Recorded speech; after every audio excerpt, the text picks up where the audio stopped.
Good evening, everyone. Welcome.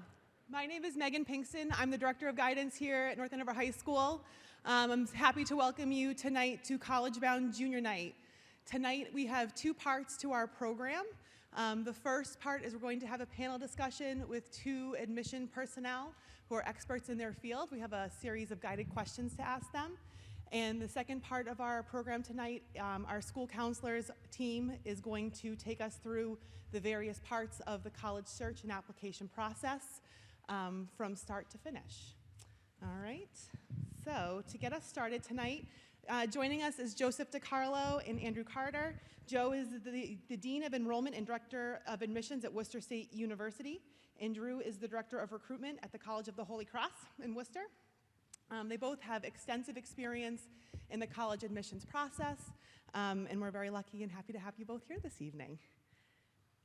So first, can you both share a little bit about your school and what you look for in the applicants who are applying? All right, well, hello everyone, good evening. Again, my name is Joe DiCarlo. I'm the Dean of Enrollment and Director of Admissions at Worcester State University. Happy to be here with you tonight.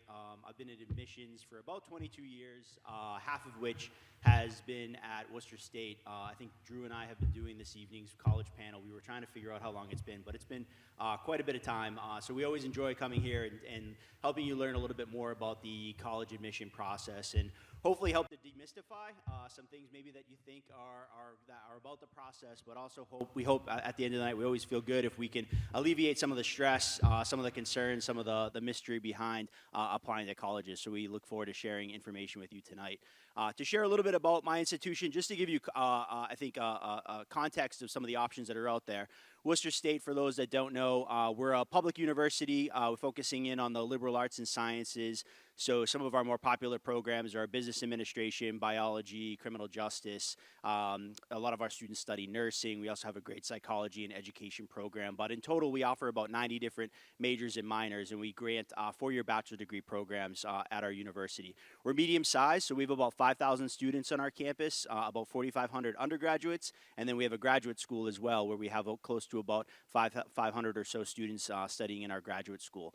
We're a residential campus. We guarantee housing for 4 years. In addition to obviously really great academics, our students take advantage of an honors program. They also are engaged with study abroad, with service learning, with internships, clinical placements, practicums. So they're experiencing their education in ways that happen outside of the classroom. We have a Division III NCAA varsity athletic program, about 45 different clubs and organizations. So you get the full college experience inside and outside of the classroom. Lots of great learning opportunities. We have a pretty diverse student population. About just under 40% identify as Alana BIPOC students. Half of our students, 50%, are the first in their family to go to college. And about 95% or so are from the state of Massachusetts. We're a regionally serving public institution, so many of our students come from Massachusetts, and we house about 60% or so of the students on our campus. So we have a split between students that live on campus and obviously live locally and will commute as well. In terms of what we look for in a student, basically we look for students that are just academically motivated, looking to go on to college to obtain a bachelor's degree. So the average accepted student to Worcester State is going to have a pretty solid B average. I wouldn't say we're overly selective, but we're not open enrollment either. So probably about 75% or so of the students that apply to Worcester State are going to be offered admission. So we definitely admit more than we deny, but our ultimate goal is to making sure that the students that we admit are going to be successful academically. So a lot of our focus is placed on their high school transcript. Again, we look for a pretty solid B average. For students that have above that, they're going to be competitive for our honors program and some other academic opportunities. They'll also be probably competitive for a merit scholarship to help entice their offer to the university. But for students that have below a 3.0 or a B average, we still want you to apply. There's still motivation there for students, some grit, some determination, hard work ethic that will demonstrate that they'll be successful at our university. So we really work with students anywhere from on the scale from a 2.0 to a 4.0 plus. And that really speaks to our mission as a public university in terms of trying to provide accessible, high-quality education to as many students here in the Commonwealth as possible. Thank you. Hi, friends. I'm Drew, and I work in the Office of Admission at Holy Cross. It's great to be here tonight. I'm a one-time North Andover resident and married to a former North Andover educator, so I'm always appreciate the opportunity to come back to hit Pizza Factory on my way out of town. That's for her, mostly. So I'm lucky enough to work at Holy Cross, and Holy Cross is we're kind of on the big end of small at about a little over 3,000 students. We're completely undergraduate, so that means no graduate students on campus, no graduate programs, no graduate enrollment of any kind. Like Worcester State, we're a residential school, so we tend to attract the kind of student who pictures themselves as part of a community in college, living on campus, walking to class, walking to the library, walking to the gym, that's sort of a pedestrian experience in college. And we have housing for everybody, and that just tends to be the kind of student we attract. Our classes are small. I was telling a student on the phone today, I said the good news is the professor knows your name. The bad news is the professor knows your name. But that's the kind of student we tend to attract, the kind who wants to be active in the classroom and participate. We're a Division I school. We're in the Patriot League for many sports. And the last thing I'll say about Holy Cross is that we require all students to come in without an academic major. We allow students to take whatever classes they want right off the bat, but everyone starts as a blank slate, and most of our students will declare their major sometime during their sophomore year. So it takes a little bit of the pressure off of the application process, and certainly the first few weeks, months, sometimes even year when they're at college. So what kind of students we look for, it's a great thing to be talking about now because we're currently involved with the application reading process.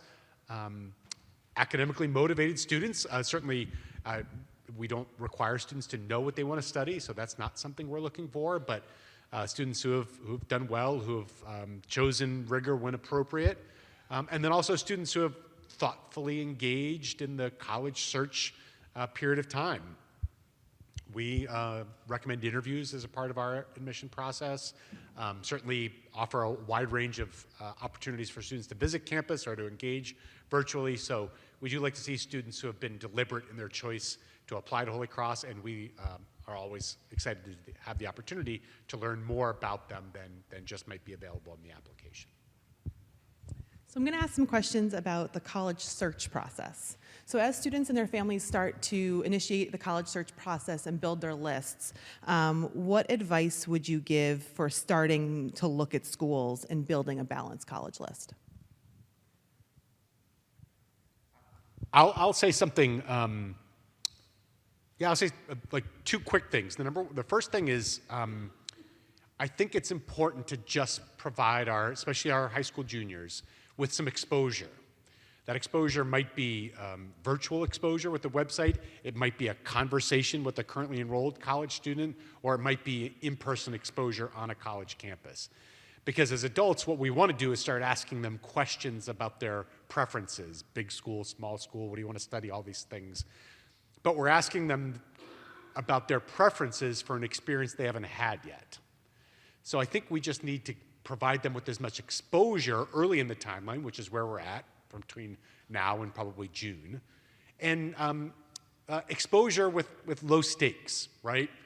Just sometimes a 10 or 15 minute drive through on your way back from grandma's house when you see that sign for that college. Maybe it's 5 or 10 minutes on a website. Maybe it's a conversation with a neighbor who's currently enrolled at their college. This kind of exposure will help to first build a vocabulary with our high school juniors to get an understanding of what big and small actually means in the college world. And then second, it'll help them to start to develop their own preferences so that then they're better equipped to have conversations with adults, whether it's you as a parent or a trusted adult, or whether it's their school counselor or eventually an admissions officer at a school that they may intend to apply to. So as much exposure as we can help them with early on, sometimes it does take a little bit of a nudge. And then the last thing I'll say is don't be afraid of those conversations with neighbors who might have a child currently enrolled, or with recent alumni from North Andover High School, or cousins who are at a particular school, or your school counselor. Just some of these light conversations can start to provide some of this mini exposure where they can build a vocabulary and a set of preferences. My suggestion would be to sort of think about ways that you can diversify your list. You probably have a good idea right now of some of the characteristics that you're thinking about in school in terms of colleges that you're interested in, right? So are you thinking larger schools, smaller schools? Are you thinking in region, out of region? And if your focus, for instance, is on really large schools, maybe Research One universities, add a smaller school, just one or two to that list, right? You don't have to commit to applying at this point, but I think at least having some options so that you can compare, but then also so that as you mature through the college search process, these schools maybe that you didn't think were really high up on the list might start to become schools that you become a little bit more comfortable or interested in. So thinking about size, thinking about location, thinking about selectivity, but then also thinking about financially as well. Thinking about what the cost of the colleges on your list is going to look like, but making sure you've got some options that are going to be both maybe financially reach, but then also some schools that might be financially financial safety as well. So that as you progress through the process and that big list now starts to kind of narrow down, you've got some good viable options when you get into your senior year, you get ready to apply, and ultimately when the decisions on those schools start to come in. Drew, you mentioned that Holy Cross requires the students not to enter with a major. Is that typical? Is that more atypical? Do a lot of schools want you to apply with a major? What happens if you don't have a major, but the college wants a major? How does that play out at different schools? It's not typical, and that's a good thing to be thinking about through the second half of your junior year, and as you start into your senior year, is how sure are you about an intended area of study? And if you're not sure, that's fine. You want to make that clear to your school counselor so they can help shape your list of schools to apply to that is going to give you options and not set you up to fail at schools that are going to require you to declare an intended area of study upon enrollment, and you may not be in a position to do that yet. So I want you to know that it's okay. I think especially junior year, you're going to hear lots of your friends saying like, oh, I'm going to major in blank, or I'm going to major in blank. Maybe, maybe not. Many of them, the answer is actually not. It is okay to say, I don't know what I want to study, if that's the authentic answer, and be open, especially over the next 6 to 9 months, be open to the idea that your thoughts may change, but you definitely want to keep your school counselor in the loop there. And when the authentic answer is, I don't know, just say, I don't know, because that'll set you up for better success in the college application process, because as Joe can probably attest, applying to specific programs at particular colleges can really sort of impact admissions timelines and selectivity, and can really affect basically how you should strategically align yourself for applying.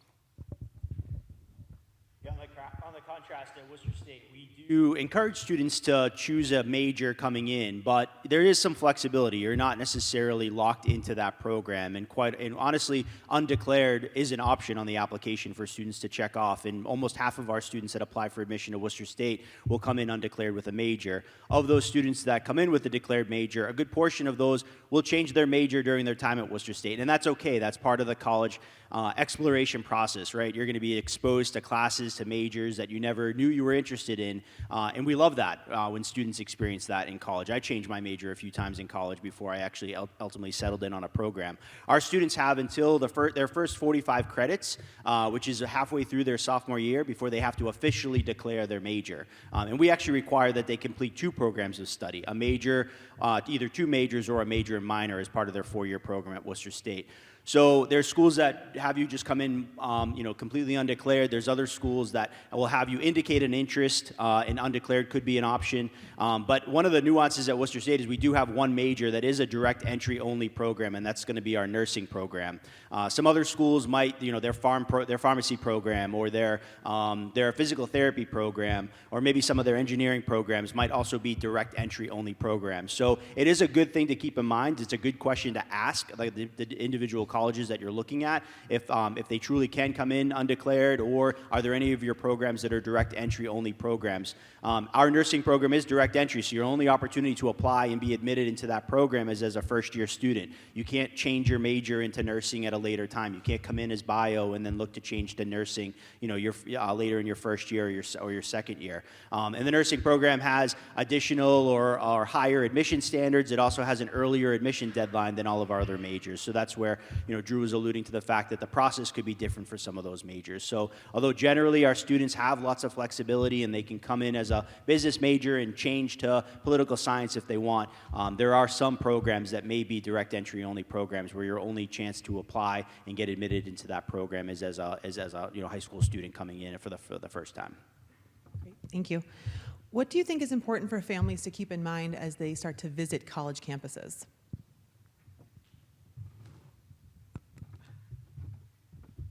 It's a good question. I mean, I think there's a lot of temptation, I think, especially in junior year, there's a lot of great resources online, right? There's virtual tours, there's college search sites, there's online communities that you can join. For instance, Worcester State's part of the ZME community, so you can engage with other interested students thinking about applying to Worcester State.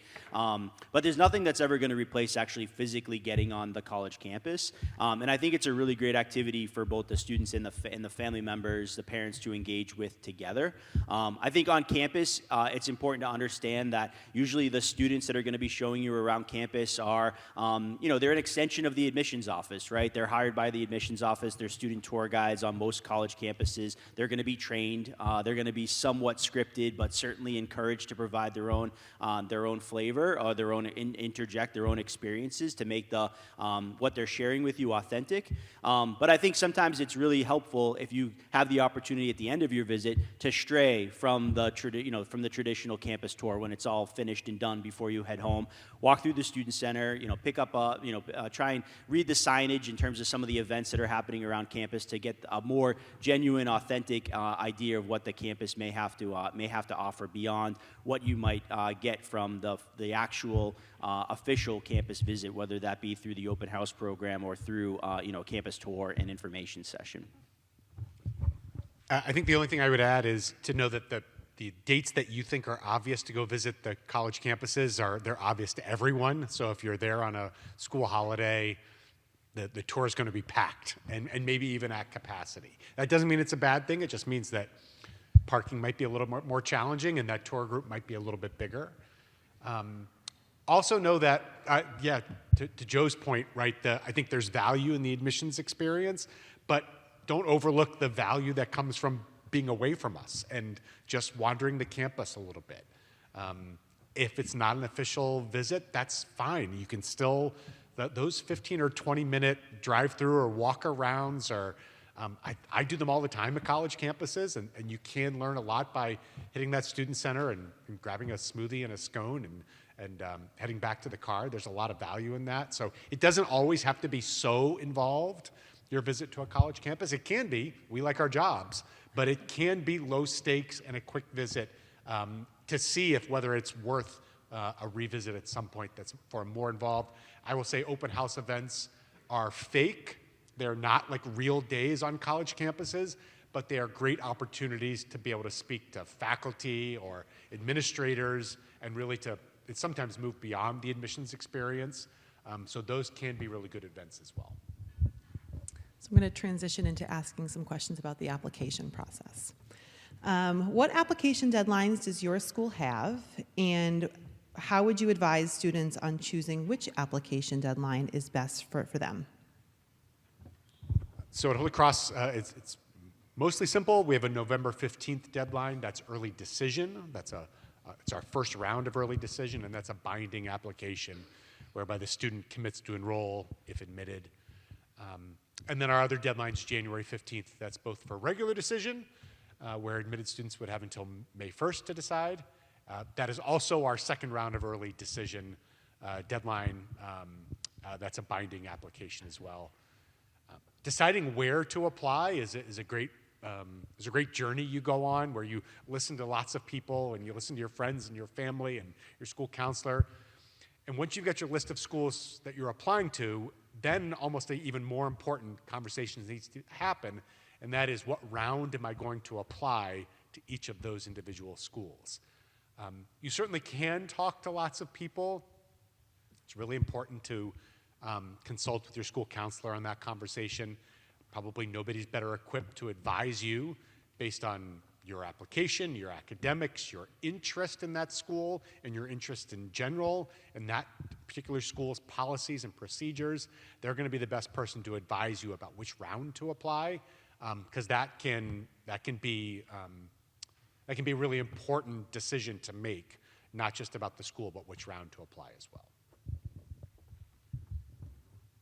The only difference at Worcester State, well, there's a big difference actually between us and Holy Cross, but in addition to, we don't offer early decision, which is the binding agreement. We do offer early action, and really the benefit there for you, the student, is that the earlier you apply, the earlier you'll hear back from our institutions. Typically, students that apply early action, there's a November-ish deadline, and students usually will hear back by about the holidays, which I think helps alleviate a lot of the stress. The admissions calendar has definitely shifted earlier and earlier. At Worcester State, we see about 40 to 45% of our first-year students apply through early action. No admissions advantage, right? We still hold the same admission standards, but again, it allows you the opportunity to get that application in early and hear back by the holidays. We do have a January 15th deadline for our nursing students, but other than that, we're pretty much rolling admission. Students can start applying to Worcester State in August when our Common App becomes available. We typically start reviewing applications after our October open house, and our first round of decision notifications start going out in early November. And we're constantly notifying students pretty much on a daily basis of their admission offer to the university. Most schools will start to wrap up their admission calendar or the ability to apply, usually like early winter with the May 1st deadline. Really, as the calendar winds down and students commit on where they're going to go. We keep our admissions process open up through the summer, and we accept students all the way up until about the beginning of August for the start of classes in September. Some of that is intentional. Some students are just a little bit later to the process. We also see a lot of students that thought they were going to go to one school, maybe that was a little bit farther away or that was a little bit more expensive for their families, and things didn't work out. Sometimes they go to June orientation and that wasn't really the best fit. Worcester State's going to be an option over the course of the summer for students that are looking for sort of a last-minute change, and we're there to help those students, enroll in our university for the start of classes in September. So a little bit more flexibility and a much longer admission calendar that starts in August and ends almost about 11 months later in August before classes start. Do your schools require standardized testing? And if not, when should a student consider submitting test scores? We're test optional at Holy Cross. So some students choose to submit standardized test scores as part of the application process. Over the last handful of years or so, that's less than half of the students who apply. A little bit more than half choose not to submit standardized test scores, or students aren't punished. It's not held against them in any way. We evaluate applications identically, whether there's scores or whether there's not. How to know if you should or should not submit your standardized test scores. I'm going to sound redundant, but that's a great conversation to have with your school counselor. It's about comparing your scores to what that school's averages might be, and then also a conversation about how your scores fit into your overall academic profile. It shouldn't be more than a 2 or 3 minute conversation with your school counselor, but they're probably the best to advise you if you're torn about whether or not to submit to a particular school. Yeah, Worcester, we've been test optional since 2018. Almost over 90% of our students choose not to submit test scores, so it has very little weight, if any, in our admissions process. The only thing I will suggest is have that conversation with your school counselor. We're seeing now, last year, and probably likely this year, more and more schools that were sort of test blind or test optional are starting to re-encourage families or students to think about submitting test scores, so that the population of schools that were kind of truly test optional is going to start, I think, to evolve over the course of the next few years as we see test scores kind of start to make a re-insurgence or re-interest in the admissions process. And so that will be a really great question for you to ask when you're visiting or when you're researching colleges, but also to confirm with your school counselor as you're going through the admissions process as well. What is the most important thing for students to keep in mind when choosing a teacher to write their letter of recommendation?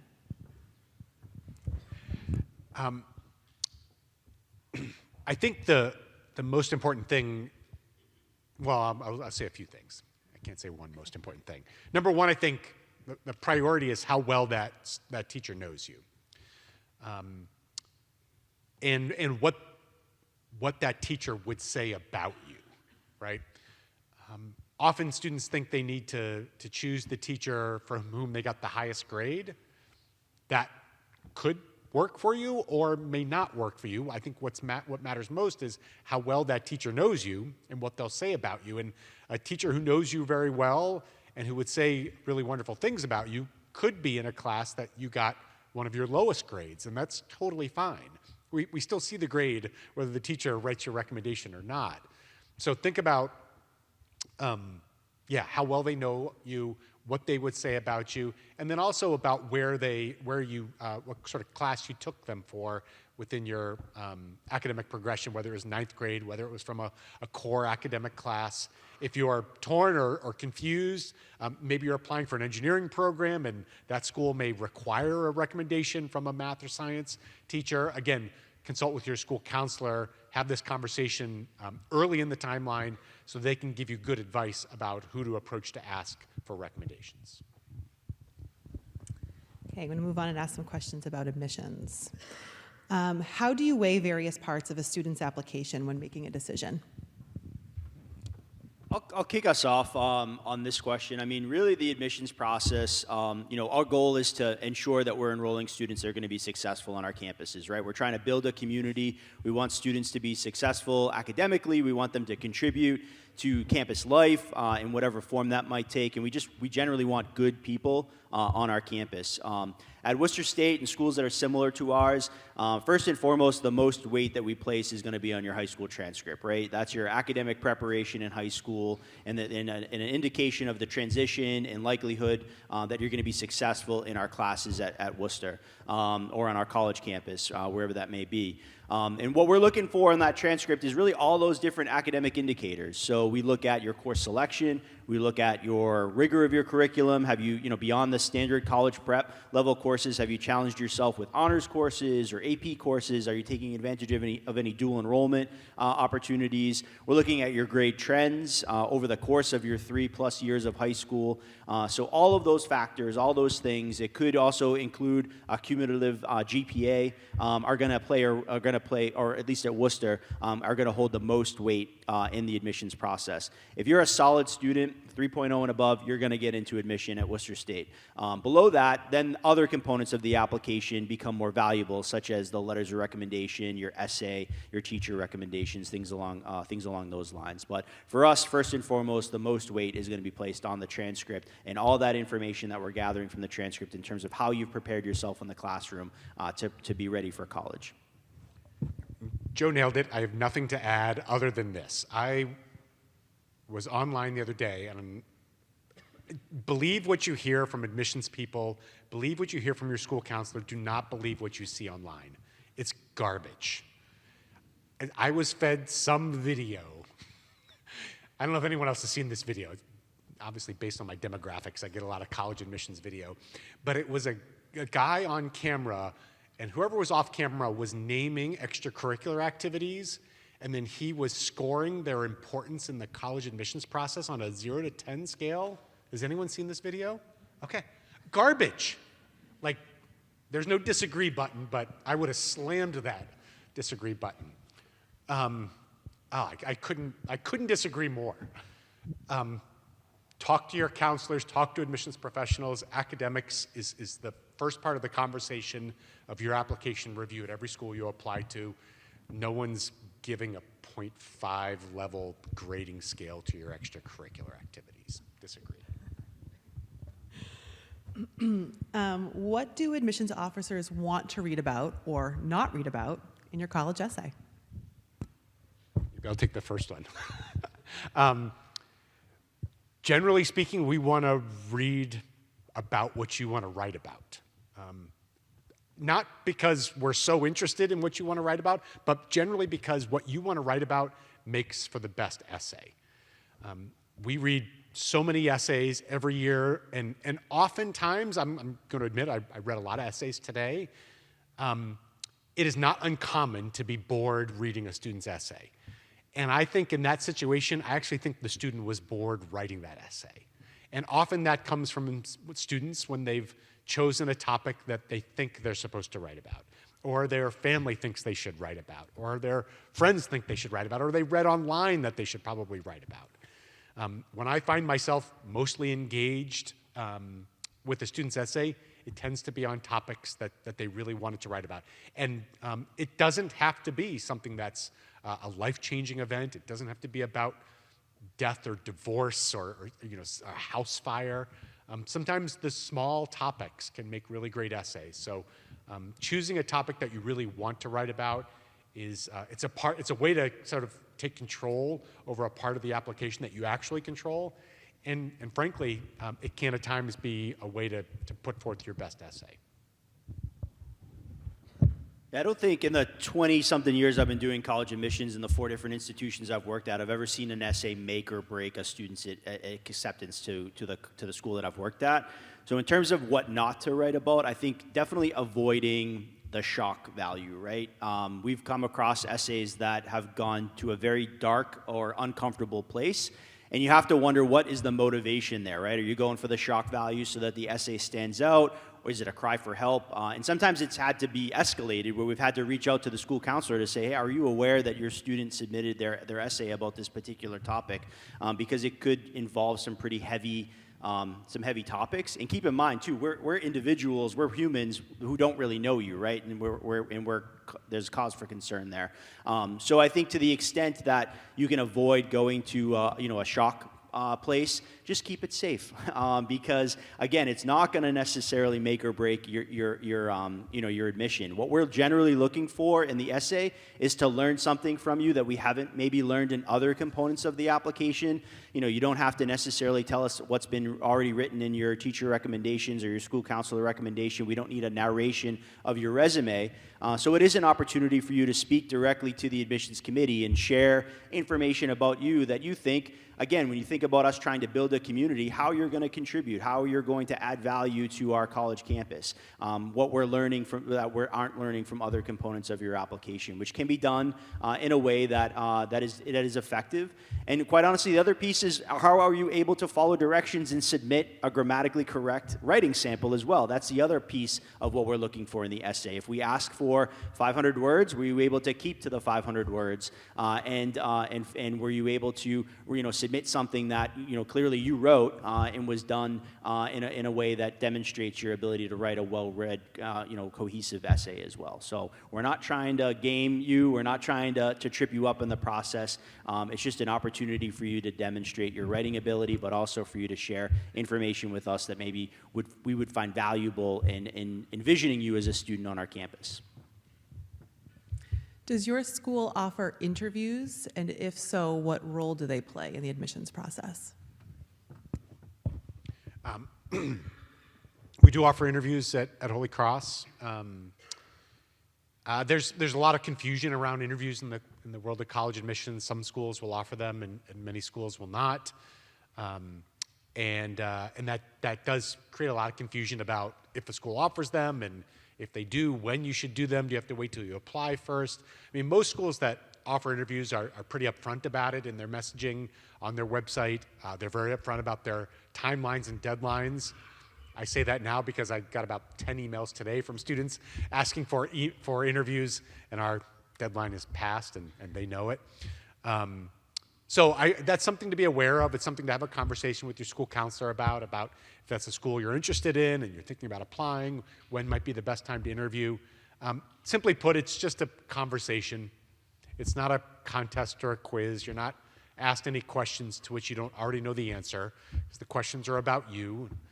Questions aren't just about you. The questions are about the things you talk about every day, your friends and your family, your high school and your hometown, your clubs and your classes, your questions about college, your dreams about college. It's literally the dialogue you likely have every single day.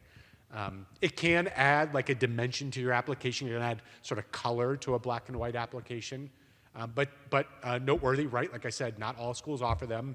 They are more accessible now than ever before. Many schools, including Holy Cross, continue to offer them in person, but the great bulk of interviews we do is over Zoom.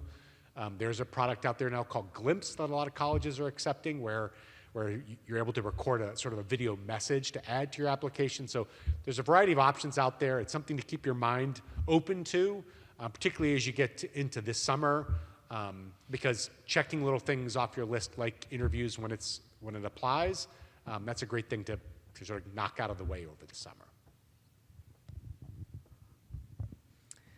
What I want to do now is open it up to the audience to see if there are any questions for our panelists.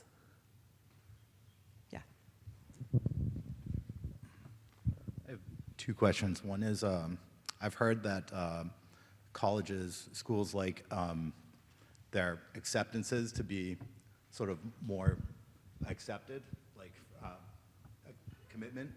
So they want that average of sending out like a acceptance letter to have that commitment come back. Is that like, you said that early acceptance doesn't play any part of it, but do they, if a student's more of a sure thing and meets the requirements, like, do you want that person to be, that school, your school to be at the top of their list so you get that commitment, right?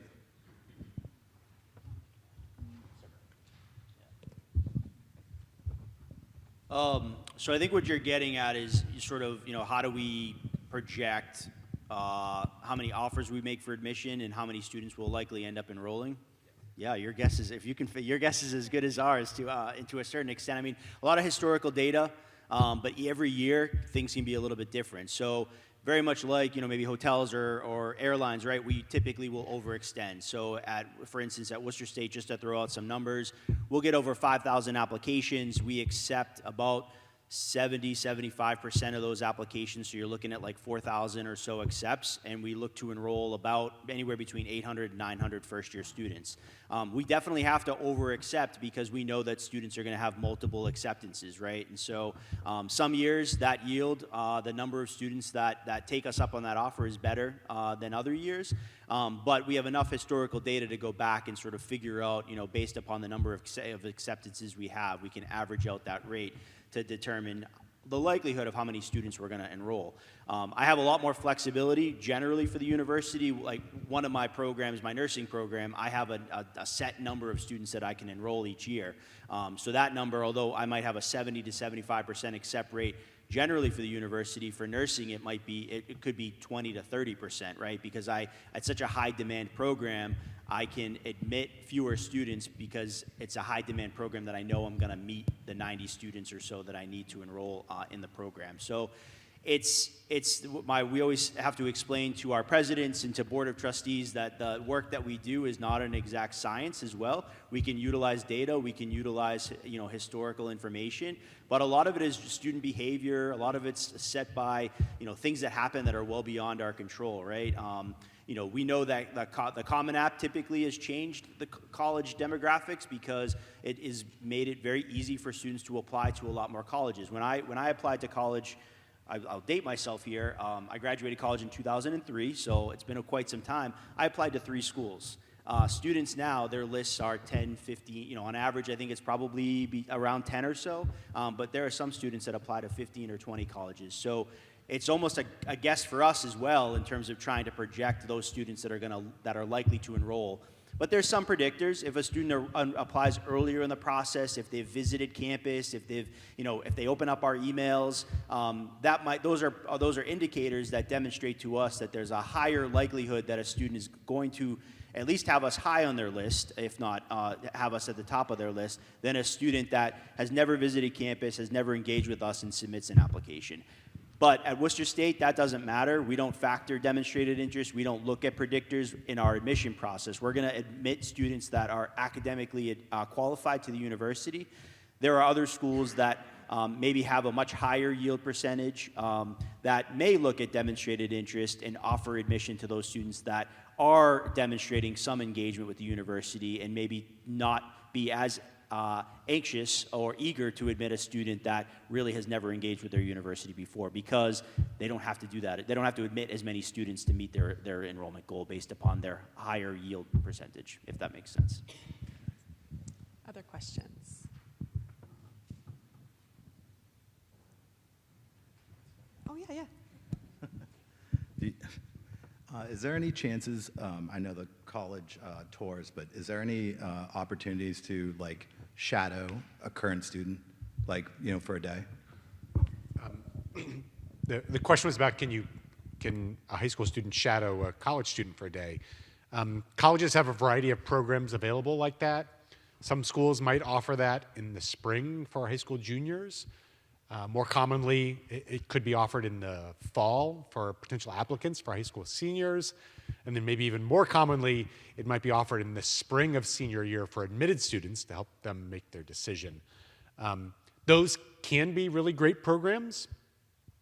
When you shadow a student at a college, you sort of blend in and no one knows you're not enrolled there, and you do get a sense of what it's really like. The only danger with programs like that is you end up judging the student you're shadowing and not the actual college you're there to evaluate. So if a student can see beyond their host and through to the college, then I think those can be really valuable experiences. There's probably no more comprehensive experience than that shadow experience, but it is, it's not as easy as you would imagine to see beyond just who your host is. Other questions?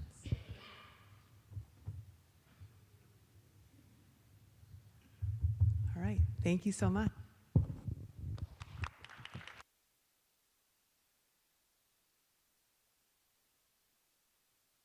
We will take a 3-minute stretch break, chat amongst yourselves, and then we will get started with the second half of our presentation.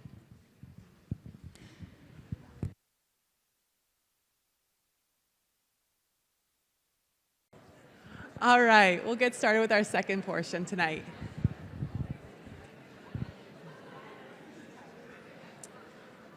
So there were questions that were submitted by students or parents prior, and we'll answer those at the end if they don't get answered throughout our presentation. But if you have questions throughout the presentation, please feel free to raise your hand and ask. This night is for you. We want you to walk away with the information that you feel like you need. So we're happy to answer any questions for you guys along the way. So when looking at the process, we're going to go over a lot of different components of the college search and application process. This will be the first and really only time that we sort of give you the whole thing soup to nuts.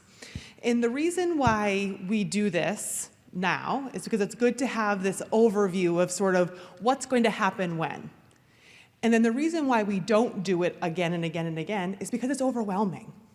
We're going to give you a lot of information tonight.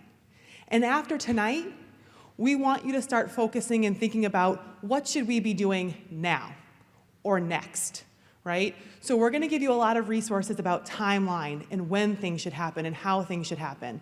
And we want you to kind of think about that type of process.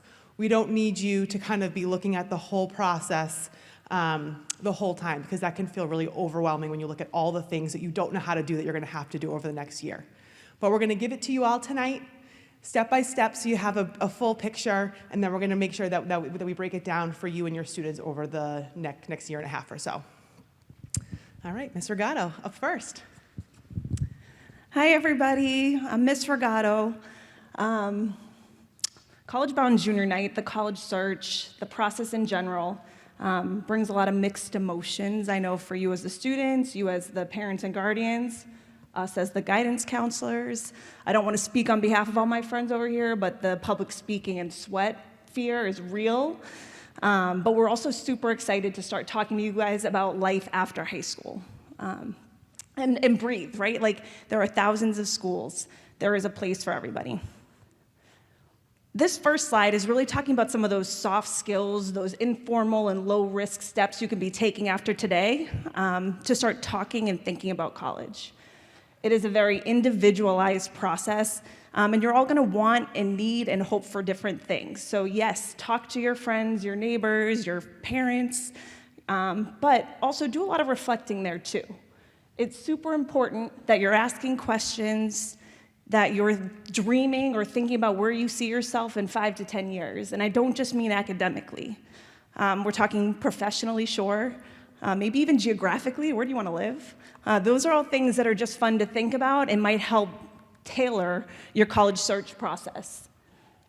I know Drew Carter from the Holy Cross said, don't necessarily get stuck on preferences yet, but it's okay to start thinking about them. It's okay to start voicing them, or even just like when you're researching, having that thought. And your preferences could change for each school that you go to. You may like one really large school and several small schools, and that's okay too. Give yourself some flexibility and freedom to change your mind and to have a different opinion than what you thought going into the experience. And that last one step at a time.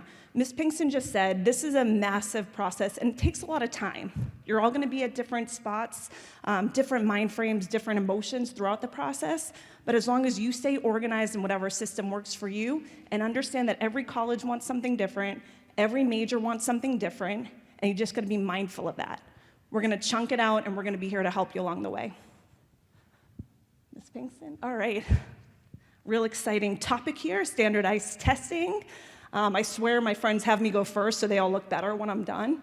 But the standardized testing is part of the college application process. And we talk about it first because it is the first concrete item that you can tackle tomorrow if you want to. Whether you decide to take the SAT and or the ACT, those testing organizations have already outlined for the year their test dates and their test centers. So even if you know nothing else about college, but you know you're gonna take one of those exams, you can prep for that now.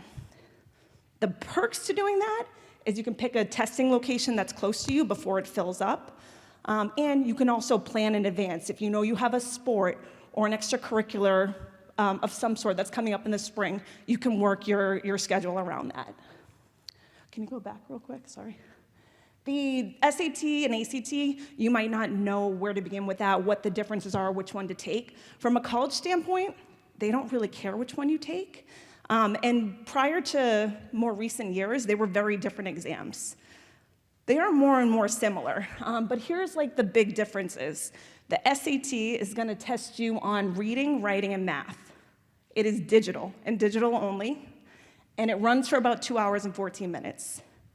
The ACT is going to test you on English, reading, and math, but they also offer an optional science section and an optional writing section. So you could choose to add one or both of those on if you wanted to.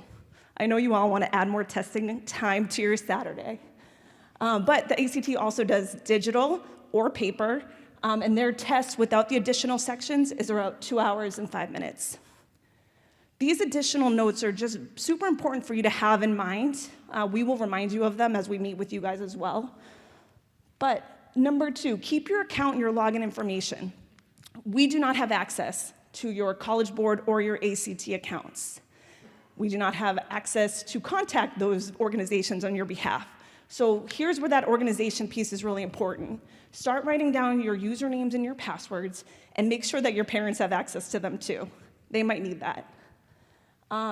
You are responsible for registering for those exams. You are responsible for sending the scores to the schools that you feel like sending them to, or to the schools that require them. We do not do that on your behalf, and that may vary school to school for each of you. If you are a student who uses testing accommodations here in school, we can apply for those accommodations through both the SAT or the ACT, and your guidance counselor can help you with that as well. Again, sometimes we have students who take the SAT and the ACT to see which one feels better, but my advice is to look at your calendars and decide which one works best for you, or if you've already been prepping for one, tackle that one first. Next, Meg.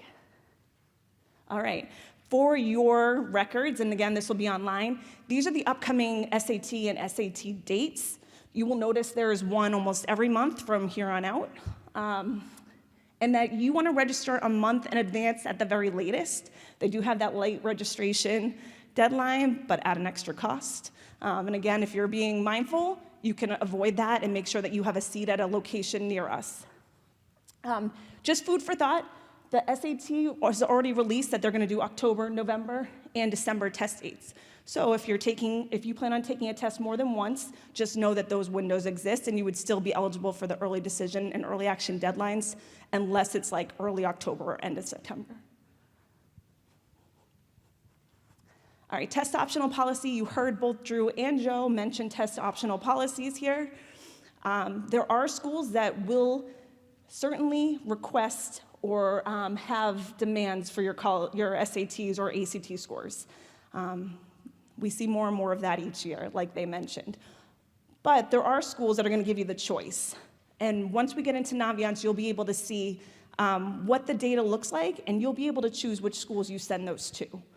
There is an important side note that there are some majors at schools that are test optional, but the major requires your test scores. For example, engineering or medical fields, those programs might require it as part of their admissions process. So just because the school's test optional, make sure you're paying attention to your major as well. We recommend that you take the SAT or the ACT at least once, and then as you start to narrow down your school list, if there are schools that require it, maybe you're looking to take it again, and you're doing something along the way to prep for it. Both organizations have free test prep materials for you to access. Next. All right, spring to-dos. When you leave here, other than some of those conversations and exposure to college and conversations you'll be having with your families, think about the SATs or ACTs. I don't want to overwhelm you with testing, but again, it is something that you can get off your to-do list and then start prepping for, and then you can move on to the other pieces of the research and search process. Teacher recommendations. Please do not leave here tonight and go to your teachers tomorrow. They are still helping our seniors with their college application process. But close to April break, we will encourage you to go meet with your teachers in person to ask if they would be willing to write those recommendations for you. Usually that's about 2, and you're going to pick the teachers that you know are going to write about your best student skills and who you know are going to write about you as a person. Number 3, finish strong. We're not even halfway through our junior year. There's still time to bring up your grades, to maintain or improve your GPA, but also still time to get involved. Take an extracurricular risk, find a passion, join a new club or a sport. Give back to the community, whether that's for National Honor Society or not. These are the things that you are going to be able to highlight in an interview or on your application, and they're the things that add value to your high school experience. They might make really good supplemental essay questions as well. And then finally, research. The next couple discussions with my counterparts over here are going to be like resources and tools that you can be using with your families to start building a list of schools that you might want to research more in person or virtually to some extent. Any questions on standardized testing? I know, I nailed it. All right, thanks, guys. You did nail it. Thank you. Hi, everybody. My name is Megan Francis. There are a lot of places to find the information that you need. Each college's website, I think that's a really good place to start. I would start there. Your child's guidance counselor, another great place to start. Collegeboard.org. That is where you will go when you register for the SATs. Registering for the ACTs is a different website. It's act.org. Common App. That is the place where you will fill out your application. And once you fill it out once, you can send to hopefully all of your schools. And it's a well-organized website, which should walk you through every step you have to take. Students get a little bit overwhelmed by the process, and I just suggest they get started. Once you get started, you just go page by page, and you find that it's not as scary as you think. Fairtest.org. As Ms. Regatta was just talking about SATs and when to send and who to send it to, fairtest.org is a website that will have a list of all of the colleges and whether or not they require the SATs. So usually recommend students start out with a list of schools they're interested in and then make some columns, and that would be a great one. Does this school require an SAT? Do I want to send it? So that's where you would start for there. And I'm going to walk over here, excuse me. The North Andover guidance website. I don't know if you guys have been on here much yet, but this is an excellent tool. There's a lot of information that you can find on this website. I'm not going to go through all of it right now, but College Corner right here. Most questions that you have can be found on here. Always call us if you need us, but this is a good place to start. We also have a tab to get to the Common App here. and then a tab to get to a website called Naviance. So Naviance is a college search tool that families received mail in the fall with a registration code, and that will give you access to create a username and password. If you need that, please just reach out to your student's guidance counselor, and we could send you an updated code. Once you get the code, you can create a username with your email address and a password, and you'll log on to Naviance, and this is what it looks like. You will probably be spending a good chunk of time on here, and I don't want to go through everything in an exhaustive way right now, but I do just want to give you an overview so it's familiar. Feel free to play around. There's really nothing you can break on here, so I would go through and click all the tabs that you guys find useful. But when you go to your home page, this is where you see colleges that you're planning on applying to, and then colleges that you're thinking about. The deadlines are here too, so it's a good place to come and get a reminder of when everything needs to be sent out. Up top, you see these tabs. Self-discovery. These are some really good assessments that it's a good place to start if you really don't have an idea of what you want to do in the future. We don't expect that students know that even as they're graduating, but I think it's really good to start this process now and just start thinking about some of the qualities that you excel in, some of your likes and dislikes, and your strengths. I had a student do this with me, was this today or yesterday? And she found it to be pretty accurate, and it was fun to go through and have to answer questions about what you like and who you are. So always a good time to do that. So I think this is a really good place to start if you're feeling like you don't know where to start. The next tab is career. I have a lot of kids too that, they come and they say they want to major in business, and I say, oh, why? What do you know about business majors? And they look at me blankly. So I would recommend just starting to look through some of these majors and careers, start to educate yourself on what's out there. I think this is pretty cool, and I could get kind of lost in here, but you can click on these and it tells you the average salary in Massachusetts. If you go down, it talks about the projected growth. So I think it's just good to be educated on what kind of careers are out there and what you're looking to apply for. Colleges, this is where you will spend most of your time. Oh, dear. Okay, oh my gosh, sorry. So colleges and then college home. So there's a lots that is offered for you to use on this site. A good place to start, Supermatch. And if we click here, this will just give you some criteria. I actually have done this already, but when you go in, it will ask you location. So if you know what you want to stay in Massachusetts, that's nice and easy. If you're interested in the Northeast or you want to go out west, you'll just start with your location, and then you can narrow it down with major, with size, whether you want to be in a small town or big city. And you probably don't know the answers to these questions right now, but I think once you go through the process, start to visit, these are kind of the answers that you're going to want to ask yourself and discover through the process of visiting schools. Another fun one, I think, is scattergram. So if you want to just click on that. So here are all the colleges that students have applied to in the past 10 or so years. And if you want to click on, a school that you may be interested in. Sorry, I have my heart set on University of Delaware.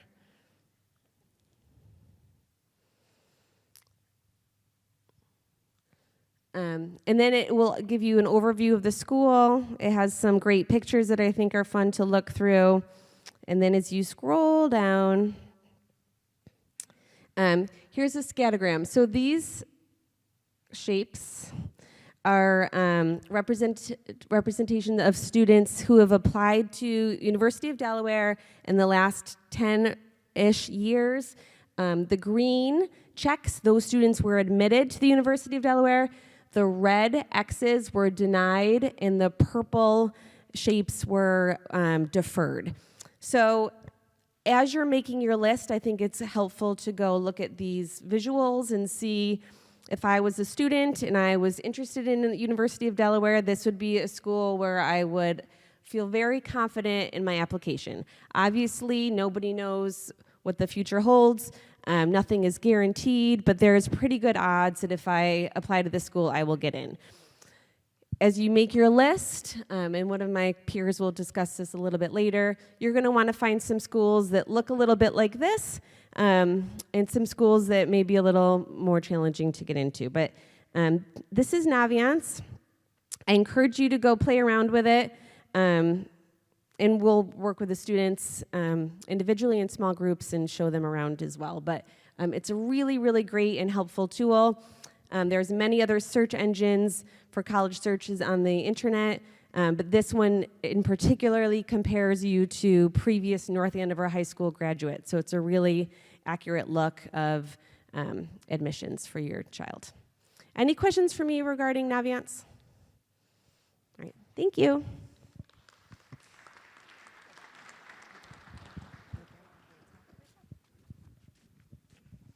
Hi everyone, I'm Sarah Hickey. I am new to the school counseling role this year, but I've been here for a bit.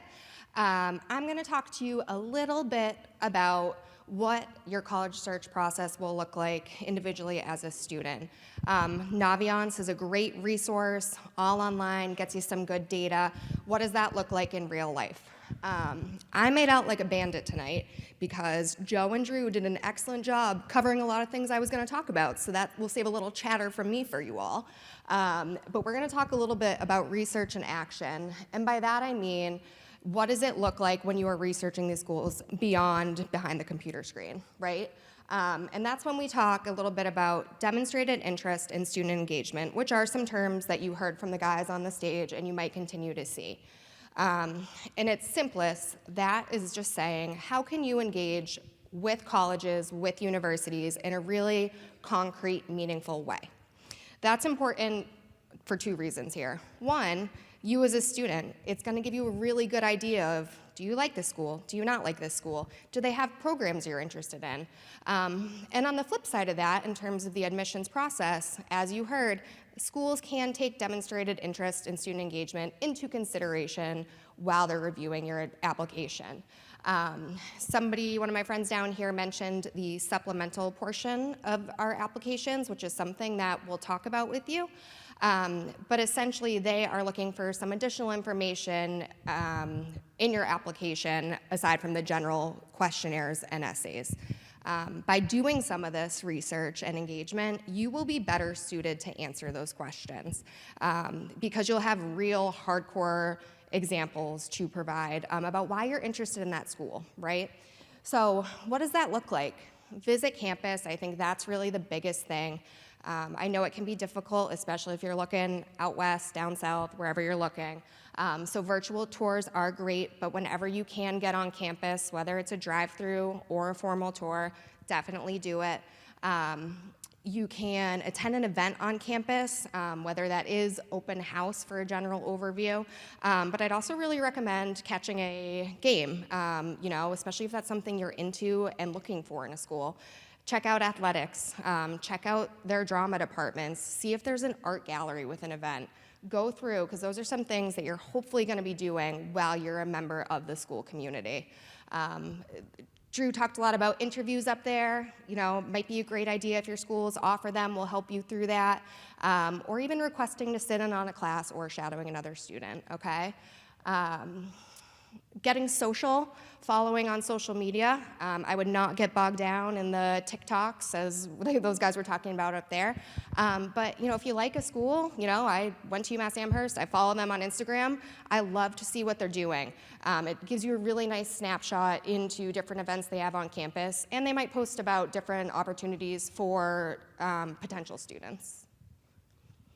These are some good questions to ask if you are on a college visit, okay? There's a bunch up there, and I think it's a really good starting point when you are on campus. If you are taking a formal tour, a lot of these will be kind of covered off the bat, but there are some particular ones up there that might be helpful for you. But the biggest one I want you to think about is, can I see myself here? Go, we like to say, go sit on a bench, look around. Can you picture yourself here? I would check out the dining hall. I'd ask kids if the dining hall is good. I would personally eat at the dining hall if you can. See what it's like around there. Are people staying on weekends? Are they going? And really asking a wide variety of people on campus. I think, asking the tour guide, they have their answers kind of ready for you. I like to go on campus and ask kind of a student employee, someone who's maybe on work study, ask clearly a student who's working the desk at the library, because they're used to people coming up and asking questions, but they might have a more interesting response for you. You can go next. Sorry, I'm moving stuff. All right, so we've been talking a lot about all these things that you have to do, and you're probably thinking, Ms. Hickey, how are we gonna have time to do that? So we give you guys some built-in opportunities to do a lot of this college exploration process, okay? We're talking a lot about campus visits. We give you 3 days as juniors to visit college campuses or college fairs or things of that nature without any issue with your attendance. It will be documented. So you have 3. You just need to get a permission slip 2 days before you go, okay? As a senior, you have 5 days. So that's a lot of opportunity to kind of check out what you might be interested in. We also have admissions officers come to you. We started doing that for juniors. We've been doing it for years, but many of you juniors probably took advantage of that this fall, which is great. We will do it again next fall, where admissions reps from a wide variety of schools will come in and talk to you guys about what they have going on, and you can ask questions. Sometimes those are the guys reviewing your application, so you can really make that personal connection. They happen during the lunch block. Lots of great opportunities there. You'll register through Naviance. If you are looking for an initial one-stop shop where you want to see a lot, there are a lot of really good local college fairs that will be coming up, okay? The first one is a big one in Boston at the Heinz Convention Center in April. It is a Monday and Tuesday. It does go after school, after hours, but maybe you wanted to use a college visit day for it. If you can't make that, they also have a virtual option, and they have one in February, March, and April. There is another one that's going to be right in our own backyard at Merrimack College on Sunday, May 3rd. It's from 6 to 8 p.m., so that's a really good one. And a couple of local schools will have them as well. Phillips Academy, Peabody Veterans have historically had them. We'll give you that information when those dates are released. And my final slide, we're going to talk a little bit about your college list, as Ms. Francis mentioned, which you can build through Naviance, and we will help you through that process, guys. Again, we know this is overwhelming. I just want you to know we'll help you through every process. But when we talk about building your college list after you've done this research, after you've visited campuses, you still want to have a handful of options, even if you know your #1 school for you, right? So we recommend a variety of reach or safety schools. So reach schools are literally just that, a school that's slightly out of reach. It's maybe you're kind of on the cusp, maybe it's too far off, but it's a dream and you want to shoot for it, okay? Then you have a handful of realistic schools where you fall kind of in that green section on Naviance, you feel pretty good about getting in. And then some safety schools, like you are way above that curve, you kind of know you're going to get in. And one of those maybe being financially safe too, where, we'll get into financially in a bit, but if that doesn't all pan out, it's still a little bit reasonable. But I just want to reiterate that none of those schools are realistic if they are not a realistic spot for you, okay? And that's why this research is so important, so that you can feel good about your opportunities, okay? And we're here to help. Any questions? Okay. Oh, thank you.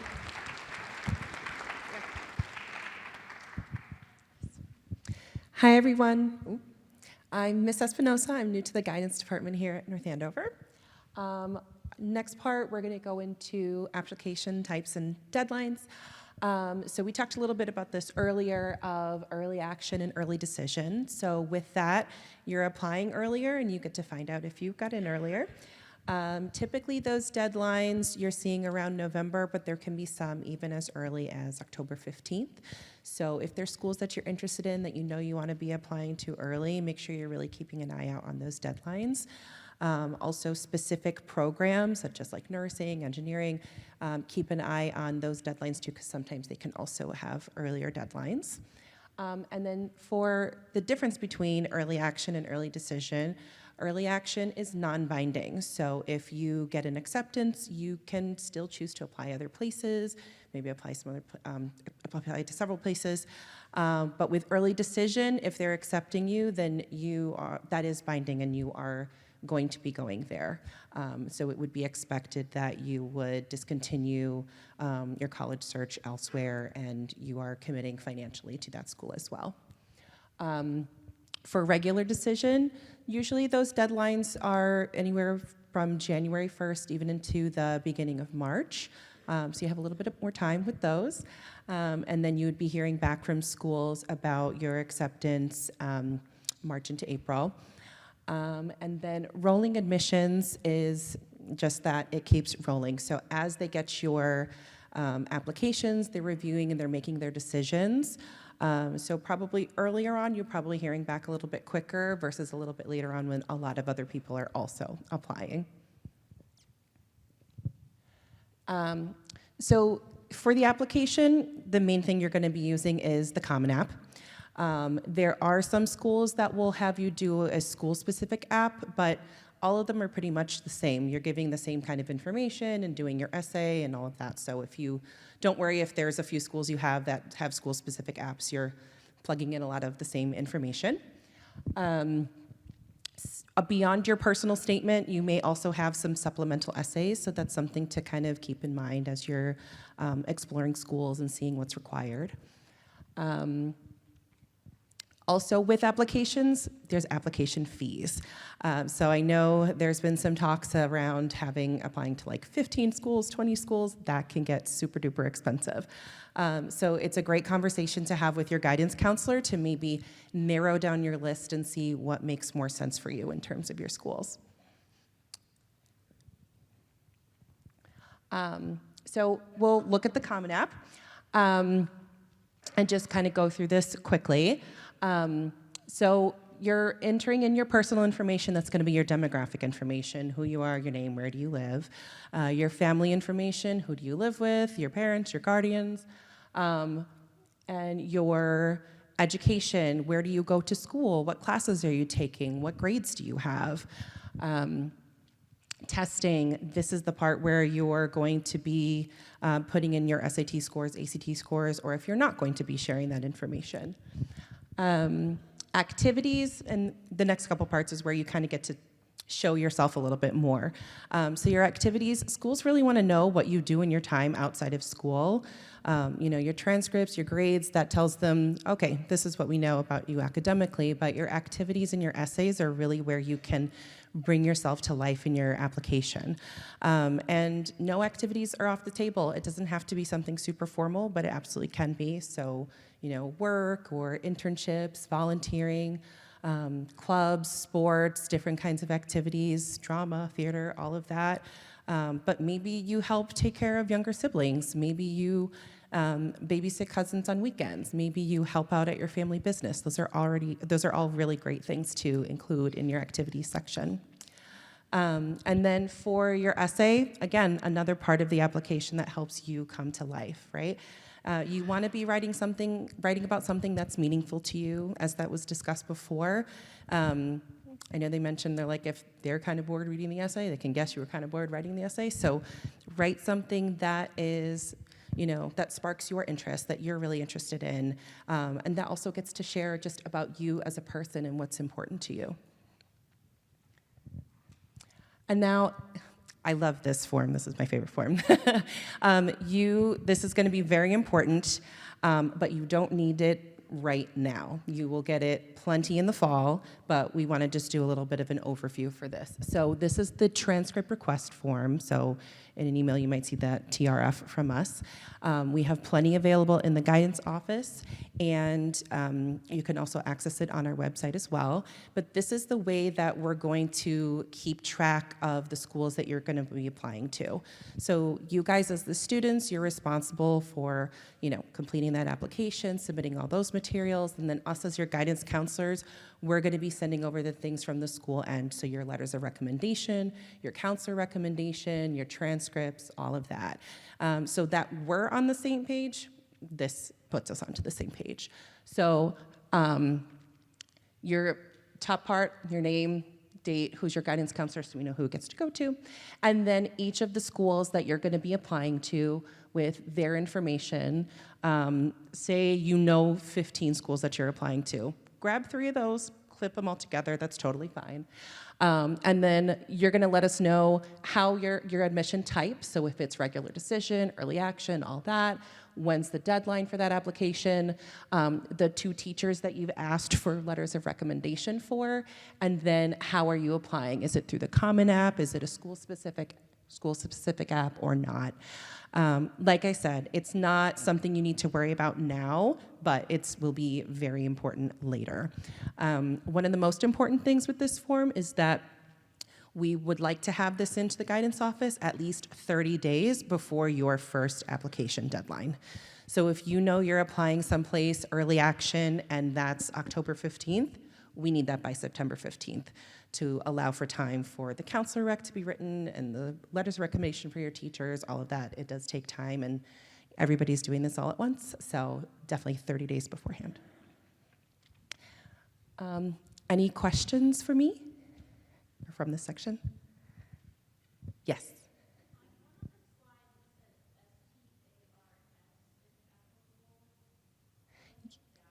Yes, so that is the self-reported transcript and academic record system. So some schools will have you fill this in, it'll pop up with the Common App, but you will be reporting what's showing up on your transcript. So if that comes up, you can always reach out to your guidance counselor and kind of get an unofficial copy of your transcript just to make sure you're inputting the correct information. Anyone else? Okay.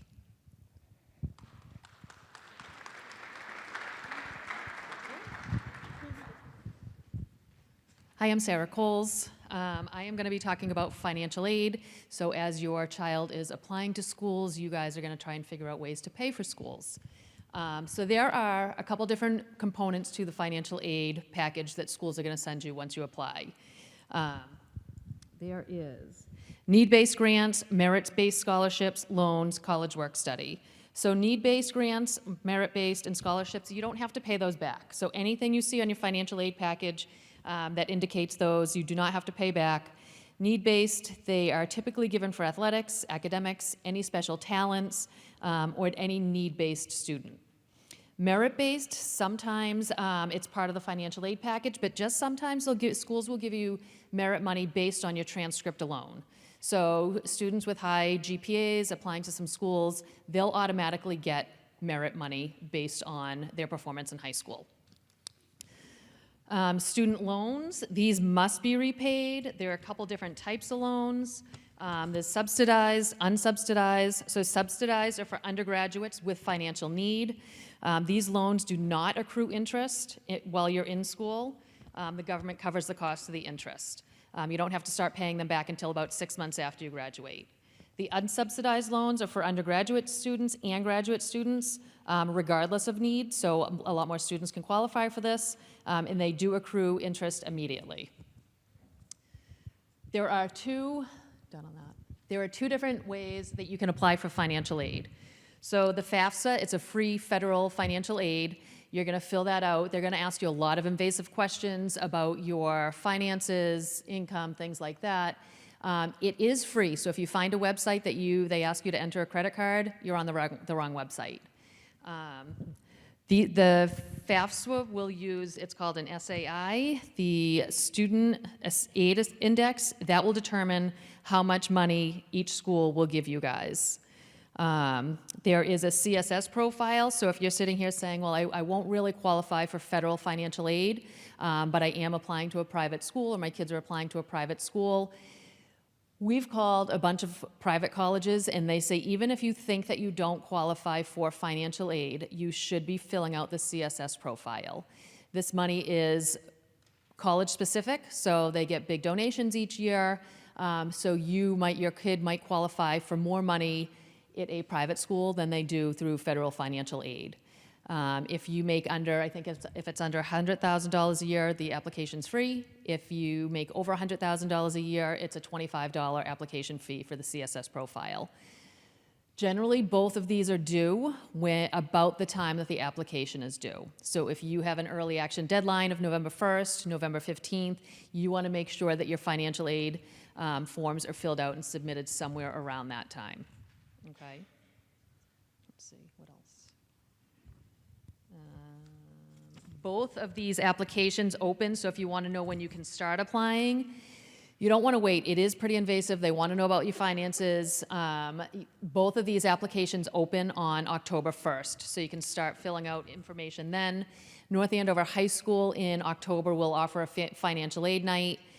Somebody from MIFA, he usually comes, does a presentation, and will answer all your questions about what money you need to share, what finances you can hide, things like that. So MIFA, if you guys like to watch webinars, so the first, on March 18th, is a Financial Aid 101 webinar. So you can just kind of get quick information. MIFA offers a ton of in-person, they'll offer virtual, there's one-on-one appointments, so we can kind of guide you, as a guidance department, we can guide you to the financial aid, but we don't dive into it, just because, like I said, it is so personal.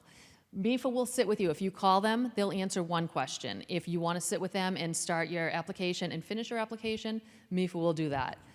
Northern Essex Community College has also offered to do that. If you walk into their financial aid office and you have a bunch of questions, they're willing to answer your questions in there as well.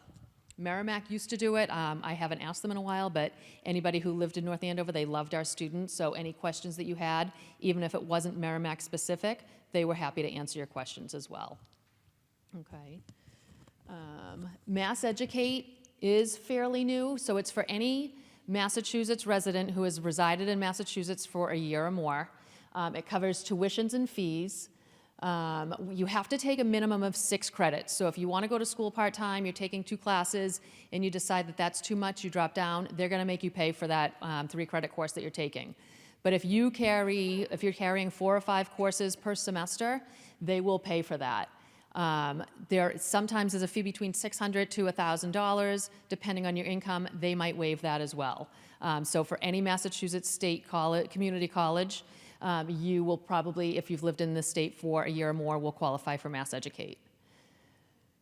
Tuition breaks for families. So if your income is, it depends on the school. So if your income is MIT, Holy Cross, your income is going to be a little bit higher, but for the UMass, for UNH, if your income falls below a certain amount, they do cover tuition. Tuition, if you're applying to a school that's $80,000, that's not the tuition, so it's a little bit lower than that. But if they're going to cover it and it's free, it's a good option as well. And then New England Regional. So if you are a resident of New England, if a school in Maine offers a program that you're interested in that a school in Massachusetts might not, you could get a tuition break applying to a school for certain majors as well. Okay, and I think, okay, so like I said, North Andover High School offers a financial aid night in October. Everything that we put out tonight, we kind of send out as the year goes on as well. So you'll hear from Michelle Fallis or Meg Pinkston about when the financial aid night is. The North Andover High School website, the guidance website, like Meg Francis said, it has a ton of information. And then scholarship opportunities. So like I said in the beginning, you don't have to pay back scholarships. So even starting now, if you guys are interested in kind of figuring out what scholarships you might qualify for, look on the guidance website. They update it as new scholarships come in. Mrs. Fallis will update it. The scholarships that are on there now, you might not qualify for it until senior year, but the same scholarships are generally offered. So if you're looking for something to do now, just kind of check that out every couple weeks. There's also a link to local scholarships. So the current seniors will have that access about February 1st.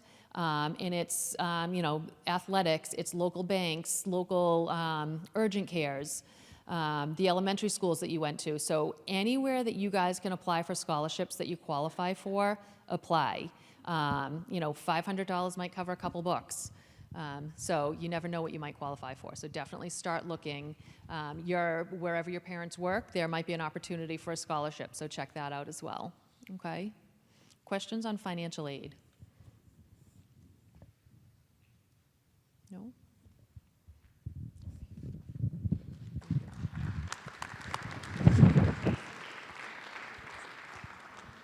So in leaving here tonight, we've obviously given you a ton of information, but what you want to think about is what should you be doing next, right? So you have a list of action items that you can be referring to.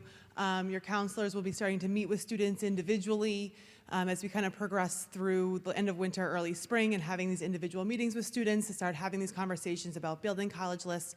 Have you asked teachers for letters of recommendation? Where are you with your SATs, ACTs, all that kind of stuff? Those are sort of those first steps, but those are some of the action items that you're going to kind of be thinking about. And some of the questions that came in this evening or before our presentation that we didn't necessarily specifically answer during our presentation. One was, how does the school balance the students' needs for recommendations and teachers so they don't spend their whole fall writing a gazillion letters? Are there specific expectations for students, staff, and coaches? Thank you for thinking about all of them. That is like lovely. Your school counselor will write for all of their seniors. That is something that we do for every student every year, and that is totally fine. Teachers are able to choose how many letters of recommendation they choose to write for students. Some teachers will say, I'll write 20. And that's it. Some will say I'll write as many as students ask. So it really, really varies, but teachers are doing that on their own time, above and beyond what their obligations and requirements are in terms of curriculum planning and grading and all of that kind of stuff. So making sure that you show your appreciation to your teachers who are writing your letters of recommendation is really important. A nice little thank you note, an email saying, thanks so much for my letter of recommendation. I got into so-and-so school. Teachers really are invested in that, and they want to hear about it. So we don't formally manage that for teachers. They manage it on their own, but there are some limits that some of them kind of put on themselves. Our role as the school counselor in the process is that we are here to help you as much or as little as you need. We will certainly be meeting with students one-on-one this year at the very, very least, but we can meet with you. We're kind of wrapping up our seniors at this point. They are, I would say, 80% done-ish with the process for most of them. So this is sort of like our first kickoff for our juniors, where we are sort of turning that over to the next class. And we are at your service. We are welcome and happy to meet with you. We know that you have not, if you are a high school junior, you haven't done this before. We don't expect you to know anything, and that's okay. We're all old. We've all done this a bajillion times. We can help you. So please come speak to us, come use us, come ask us questions, but we don't know if you're confused or if you have questions unless you come down and see us. So please reach out, ask us those questions. We are here to help you as much or as little as you need. Then there are some other financial aid questions that I think we kind of answered within our presentation. The biggest thing is the financial situation of each family is going to be really different. MEFA is a tremendous resource to kind of answer those nuanced questions about what your family's specific situation might be. So utilizing their webinars and reaching out to their contacts is a really great resource. And then one of the questions was looking at any tests that the student could look at to start to figure out college majors. I think Mrs. Francis kind of covered that with those opportunities in Naviance. Are there any other questions that our presentation kind of sparked this evening that I can help answer?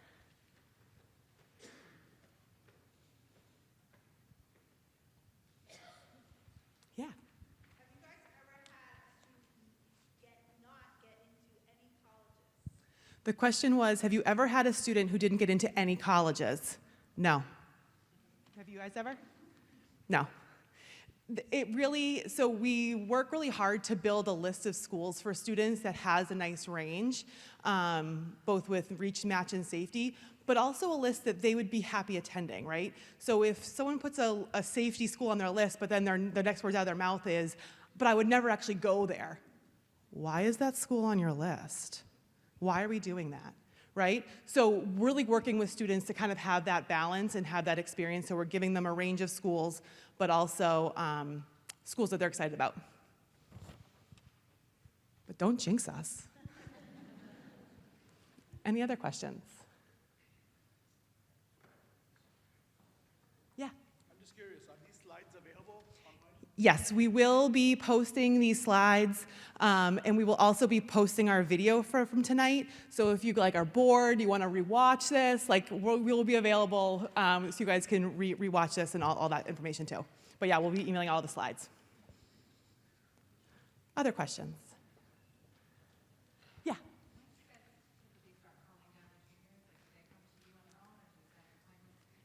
Yeah, so kind of a mix of both. If like your student is chomping at the bit and kind of wants to get the ball rolling, come on down and see us. That is no problem.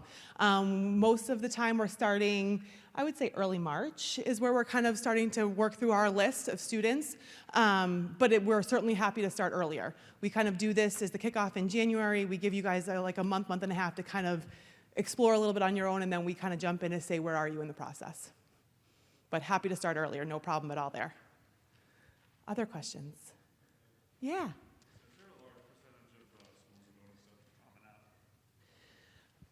No. There's way more schools are on the Common App than not, which is why we've seen college lists and how many schools students apply to increase over time, because it's kind of easy to apply to a lot of schools. You know, one of the most common ones for us where it's not on the Common App is Endicott College. They have their own school-specific application. We've asked them many times why they are not on the Common App, and they say because they really like their own application. I think it makes kids do a little bit of work to actually apply there, but most schools are on the Common App. Other questions?